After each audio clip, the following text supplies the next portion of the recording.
quite an impressive view from over here. So it's the first time that I'm on stage. So, guys, can you read what's on the screen? No? Yes. Not really? A little bit? Very good. Let me try to make it clearer. So, see more, be more. So, we come from a company whose aim in the world is really to make people see better, and by that also be better. We are EssilorLuxottica. Not many of you maybe know who we are and what we do. So I'm going to ask 4 minutes of your time to play a very short video of 3 minutes, who's going to explain in less than 2 minutes what we do.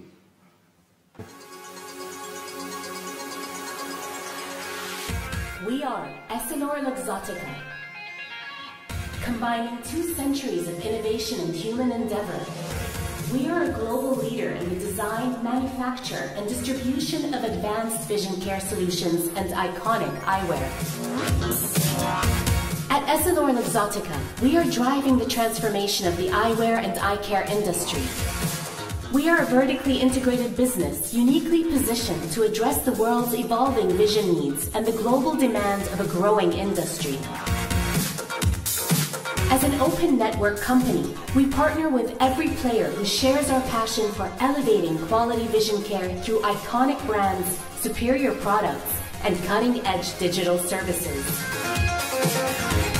We are a diverse and inclusive community of 190,000 talented employees in over 150 countries, driven by our common mission to help people around the world to see more and be more.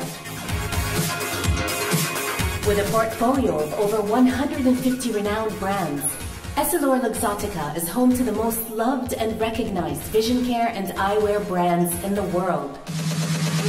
Through our 18,000 stores worldwide, we offer consumers high-quality eye care and a best-in-class shopping experience, always setting new standards for vision care. Rooted in our origins, innovative thinking is our way of life. The future of the industry, with all its untapped opportunities, is a source of inspiration that drives us to create, experiment, refine, and implement new ideas and technologies. From online interaction to the supply chain, taking in teleoptometry, artificial intelligence, and the use of big data along the way, we are leading the digital transformation of the industry, connecting the group with millions of consumers and patients around the world in disruptive ways. With more than 12,000 patents and designs, we ensure the excellence, uniqueness, and superiority of our products. Expertise and knowledge are at the foundation of our vision care products. Thanks to our innovative learning platform, Leonardo, we're putting vision care knowledge front and center for the benefit of our employees and the entire industry. Doing good for our customers, consumers, and communities while doing good for the planet is at the heart of the company's strategy. Through our Eyes on the Planet program with commitments toward carbon, circularity, world sight, inclusion, and ethics, we're taking a step toward a more sustainable future. Finding groundbreaking ways to minimize our environmental footprint while maximizing our social impact. Promoting good vision as a basic human right, we're working through the One Sight EssilorLuxottica Foundation to help eliminate uncorrected poor vision by 2050. Together, we'll continue to protect and frame the beauty of the most precious gift, our eyes. See more, be more. EssilorLuxottica.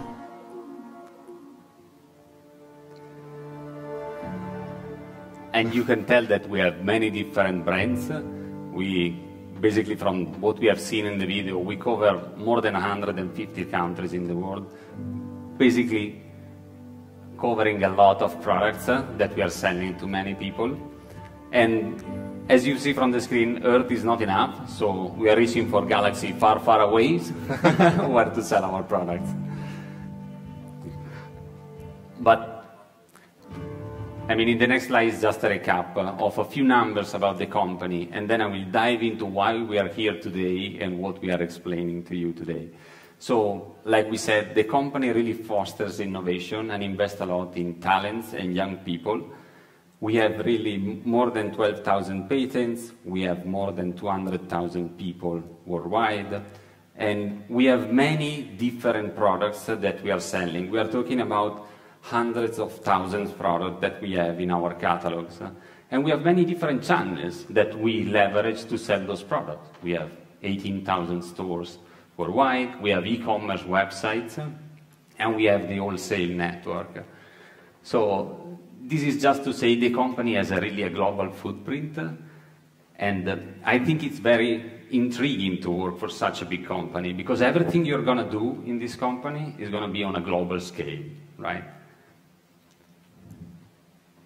So today with me on stage, my name is Paolo Bianchi. Okay, I joined EssilorLuxottica in 2018, mostly focused on application and new technologies. And with me there is Cristian Cascetta, our Innovation Solution Manager, who's focusing on everything cool that we do in the IT Digital Department. And Stefano Bodini, who is our Lead Solution Architect. Okay, so helping us, let me say, making things possible. So whatever we think and we design them, we need to implement it in some ways in our stores, in our network.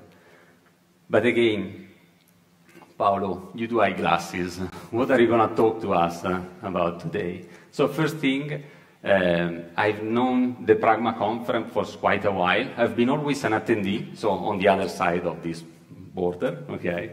And it was always a pleasure to come to these conferences, because I think the organizers make an incredible effort in bringing the most talented people to this stage to let me say, share their knowledge, and also to connect us as very passionate technical workers in the mobile industry. So I really wanted a way to give a little bit back to them of what I was given. So I'm very proud to say that EssilorLuxottica is the main sponsor of this event. And again, a big thank you to all the organizers for the effort that you guys are putting in this event.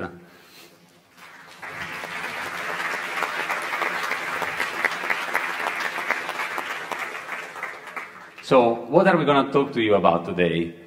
Well, we did some mobile development in our company, and we did so because we were basically presented by our businesses with a very big challenge. We can move to the next slide, thank you. So, like you were seeing on the video, we have more than 700,000 products. And we have customers that are very different in their nature, so we all have different features of our body. And also we have a variety of touch points through which you should be able to experience our products.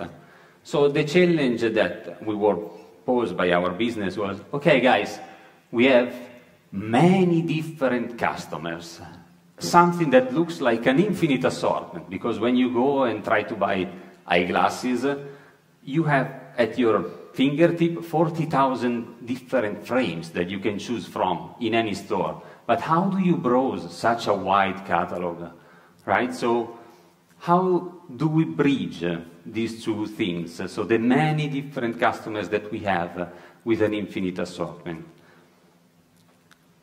The things that we wanted to do was tackle the problem in a very structured way. So with Cristian's mind, we had to define the domains we wanted to tackle, and then try to find something that could bridge what we see as our customers' features, so their face features, and that we could easily translate into product features. So we had to find ways to understand the customer profiles, their specificities, and then give the customers meaningful suggestion about the product that they should be looking for. How did we do that? Look, we did implement a mobile application for iPads in iOS. It's a native app that really focuses on an experience that we call the Frame Advisor experience, where the first step happens with this application inside our store, our retail store, where the associate guides you through the process of using the app to capture your face features And then, through that, we feed a very intelligent and complex system built by Stefano and Cristian, who's then providing the customer with product suggestion. So, let me take you to the first step of this frame advisor experience and how it works. So, we developed a native component with our own machine learning models to do specifically 3 things. So, when you want to capture the, let's say, physical features of someone, you want to have very accurate pictures. So you want to make sure that you capture exactly how the person looks and have as possible, as you can, a precise measurement of the specificities of the face of the customer. So through our own components, we guide the user into what we call the take process. So it's a step where the associate is helping the customer, and the customer is basically holding the device in front of them and performing the movement of the head, so that through the application we can capture a true depth map of the customer's face and head, and also pictures of the customer's face.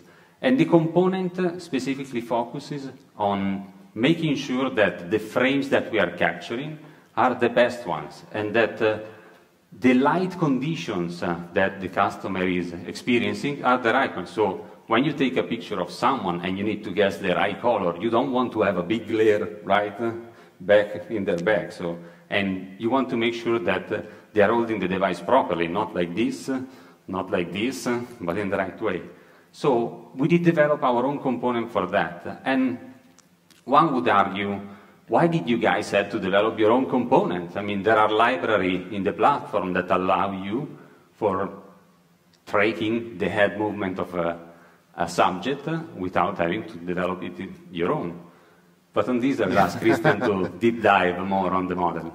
Yeah, so, okay, perfect. So basically, at the time, the density of the landmarks that were captured were not enough for us. We used them also to estimate the pose, because this is crucial for having a right orientation of the head, because even slightly changes can alter the perception of the face shape, for example, or other details. At the time, we had already a landmarker and a tracker, a pose estimator of our own, coming from our virtual try-on technologies, and it was very fast and very accurate. Then we also worked on other landmarkers, and then there has been a disruption because Google came into market with MediaPipe. At the time, buying a stateless tracker was heavy licenses, small companies doing this, and then Google disrupted basically this kind of technology. Now it's very, very available, and then we also migrated to MediaPipe because we added the density that we wanted in terms of landmarks detection on the face. Okay. So yes, that's what is happening behind the scenes when this application is run at the stores. So yeah, that's quite a lot of things to explain, and don't worry, we will break it down into pieces and follow the 4 steps that you see. So take the perfect shot, you already seen that, then extract from there the face features, then extract also the product features, and then match the two. But then we wanted to just keep this high-level overview, just to share 3 take-out messages out from this. So the very first one is that you have seen in the video below, before, we have more than 15,000 stores. We have more than 75 e-commerce online. So each project that we do needs to be very scalable. So for the very first moment the project starts, scalability is one of our top priorities, okay? So we really need this kind of complexity and to architect distributed solution to make sure that this can happen. Also, you might think, well, you know, in a big company, most of the development will be outsourced. Well, in this case, it's only partially true, meaning that we are insourcing the most critical stuff to make sure that it works, and it works at scale. Also, I don't know if you can tell, but for sure you will see in the next slides. There are lots of bits and pieces in this overall architecture, and you may notice that some of the pieces are on Kubernetes, for instance. Some other are function as services. Some other are machine learning services that we are taking, like software as a services. And so basically, even if we are in a very big organization, whenever we do have to carry out software project, the technical team, has the capability to choose the tools that are most appropriate for the job, and also a little bit to think and experiment with these tools, provided that, of course, our job is to, make sure that the project is a success, and we, in the end, deliver something that works. So again, just to go back to the application flow, we have seen how the perfect shot is taken. So now, what we do with the shot? First thing, we extract phase features. So in order to do that, the application flow basically stops there, and it is asynchronous, the interaction with our backend systems. So first of all, we save the images actually to a blob storage, and then from there only the IDs of the image are shared just to optimize network latency. From there, so basically the data a payload request is sent to our backend, where in the backend we have multiple layers of classifiers which are actually orchestrated. And basically, so we have a backend for front-end component that manages this orchestration. And then as soon as the result is ready, then the app, of course, is polling for results. And so this is shared with the user. So I will now leave Cristian to share a bit more detail on actually what kind of classification we are doing. And please keep in mind that almost all the classifiers that we are used are developed in-house by the team that Cristian is managing. Yeah, so basically we had a certain amount of different models specialized for extracting a specific feature, for example, the face shaper, for example, the hair color, eye colors, and something like this. Performance was an issue because this happens inside the stores, and the selling process inside the stores is our inner sanctum, so we had to be very, very fast, and we distributed the processing among different models. We choose for the long collaboration Luxottica has with Microsoft, we choose to adopt the Microsoft machine learning services. It's just to understand something comparable to SageMaker for AWS. So a set of managed service to distribute and transform single models into specific services in a completely automated way. We had different kind of inputs for those models. Certain models processed directly the images. In other cases, we process the image plus other information that has been extracted by models that ran before. So we could not spread immediately to all the models simply the photo. We also choose at the beginning a buy or make for the different models. We focused at the beginning on the models that were very specific for eyewear. In general, Luxottica wants to keep safe IP that is related to their own market and not reinvent the wheel on what is already available.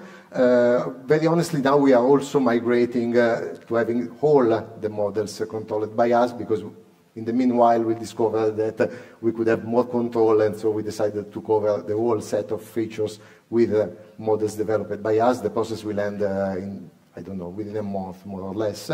And then this orchestration of the different models, at the beginning we hesitated between having an application who distributed the calls, get the results, assemble them, and so on, or going completely cloud. At the beginning we chose completely cloud, then we discovered that much of the processing time was to pre-process the photo, transforming it into bytes to send to the models.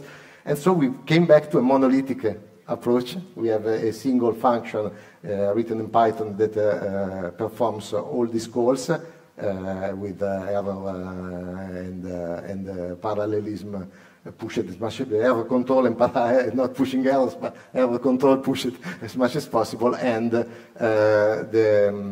assemblage of the results and so on. And so basically we came to a mixed solution, completely managed for the single models, but with custom code for managing this kind of high performance orchestration between the different data that comes from the models, go to other models, and then comes to the final solution. Okay, so now, I mean, as I told you before, yeah, sorry. No, sorry. As I told you before, the computation of these parameters is all asynchronous. So in this slide you see a recap of like the data points that we get from the image, and then what do we do from there? So by the time the application gets the output of the classification, this is shown to the user. So this was the main feature that were extracted in the classification process, and these are the characteristics of the best frame that we think will fit your face. Okay? But again, this is like saying, oh, I don't know, aviator sunglasses will look best on you. Okay? Yeah, but now, which are the best aviator sunglasses that we do have in the catalog? Well, in order to answer that question, we need to classify the products as well, right? Okay, so again, a very important disclaimer. We are not using transaction data to make this, okay? So the product recommendations are not based on what our clients purchased at the stores. Our product recommendations are based on our expertise in designing and producing frames, okay? So you might say now, well, okay, but then this is a labeling process, right? Yeah, and that's very complex because, again, you remember how many brands do we have? We have over 700,000 products in our frame catalog, okay? So for each one of those, we need to extract attributes that are not present in the usual catalog that maybe only contains measure. We need to extract an indication of how well a frame will fit a particular face shape, okay?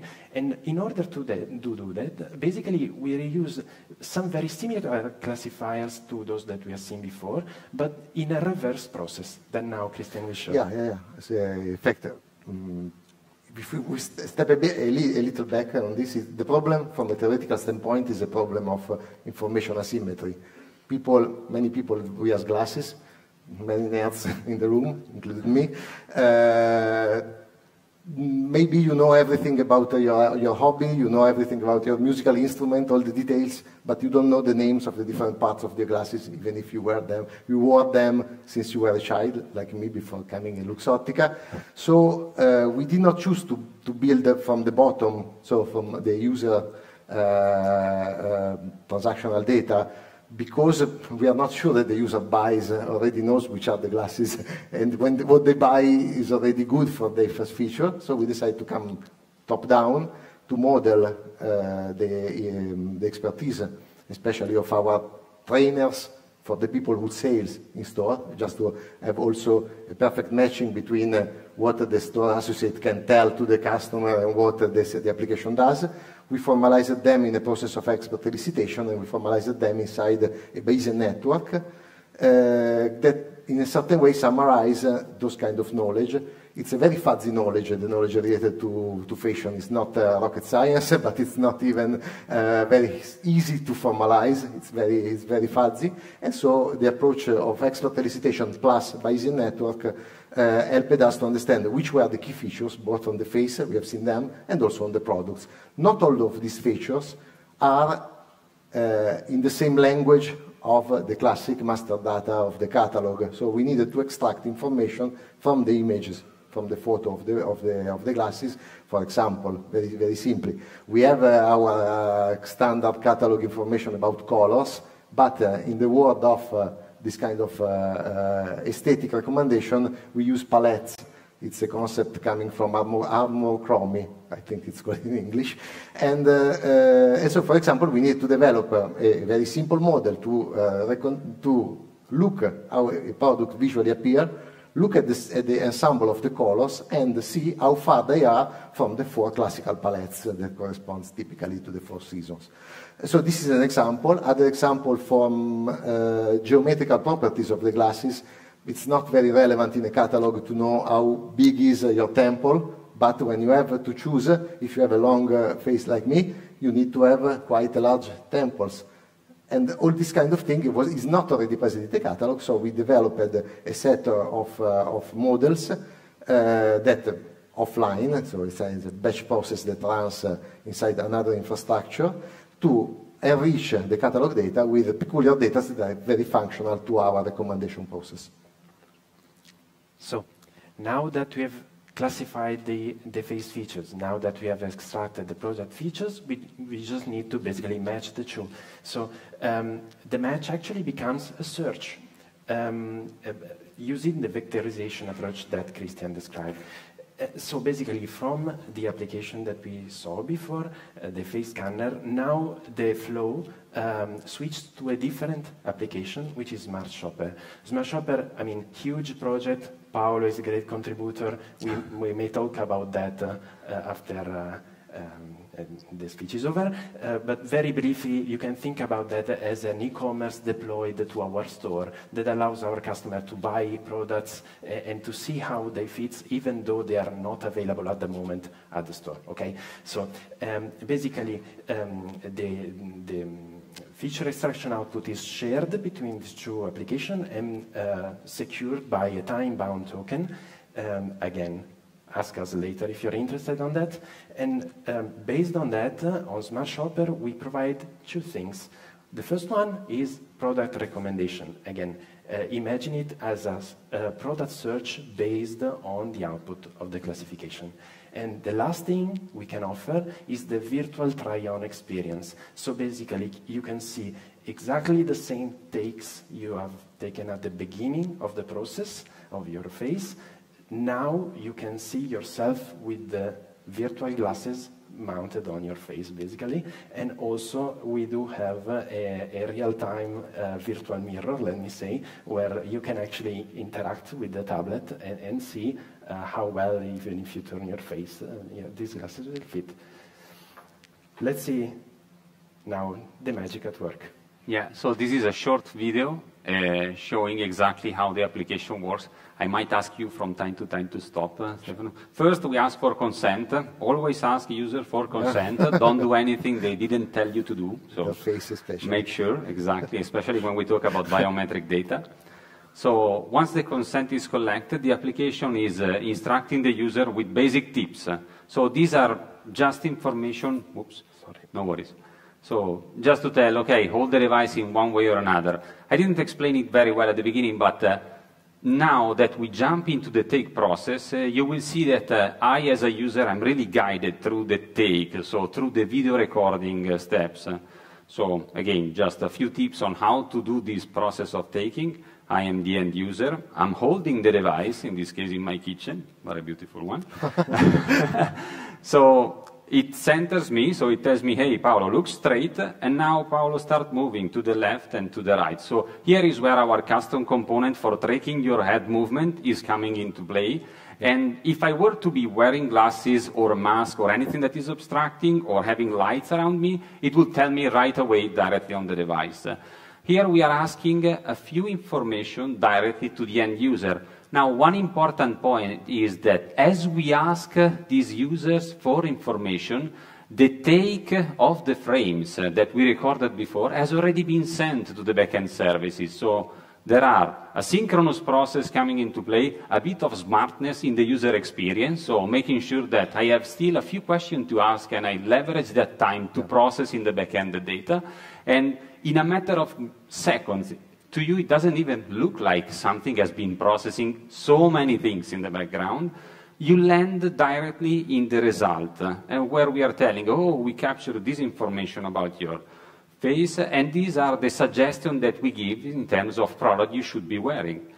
We also provide a bit of content because, I mean, prior to joining Luxottica, first I didn't know that there were different frame shape. I thought those are eyeglasses, that's it. And I didn't know that there were sizes. So you can actually choose among different sizes for glasses, and that's something that now you can do. So through the application, we are also giving some tips about our word, our terminology, our jargon, let's say, to our users. And we are providing here basic recommendation. But as the customer reaches the end of the page, he's going to be able to drive the data collected into the face scanner app straight into the smart shopper. So in a matter of seconds, you will see that here again we are explaining the frame size, something that you really don't know, honestly, that exists. And at the end of the app, we provide the user to the option to jump into the smart shopper. So through the time-bound token service, now we are exchanging securely data related to your face features from one application to another. We provide a quick recap also on the other app about the features that we have recognized. And here the customer can jump into the product catalog browsing based on their specific features. There are also some, let me say, content that we inject into our product to make sure that, for example, we organize product by playlist. So if you are more fashionista one, or if you are more an IT guy, we try to provide you with suggestions. And one thing that you see here is that you can also interact with the algorithm behind the search to drive it and converge on a set of suggestions that are more meaningful for you. I was liking squared frames, so the algorithm starts saying, hey, look, it looks like you are really liking square frames, so let me suggest more of those. And the last step that we were talking about is the possibility of virtually try on every glasses that we have in our catalog. Now, this might seem obvious, but it's pretty cool because if you have some vision need, and you are asked to try a new pair of eyeglasses, you will not be able to tell how you look with those on, because you have just dropped your eyeglasses and you put something that doesn't have your prescription specificities, right? So it doesn't adapt to your eyes. So in this way, we basically help the customer to try virtually everything just by going through the try process and then jumping into the catalog, and then they can put their own glasses on and see exactly how they look with their glasses, with all the different glasses that we have in our catalog. Do you like those glasses? I did like it, yeah. Yeah, so the last slide is really just to tell you guys, first, thanks a lot for your patience. I know it's not, we didn't teach you anything, but we did really want to talk to you about what we do and the company that we are and how we work together, even if we come from very different teams. So this slide takes you to the mail of our talent acquisition process. So if you are interested and if you want to send us your curriculum, we really encourage you to do so, maybe with some presentation that talks a little bit about what you do and how you do it. So please mail us your CV, and we will be very happy to receive your curriculum and start maybe collaborating on some new projects in the future. Thank you guys again.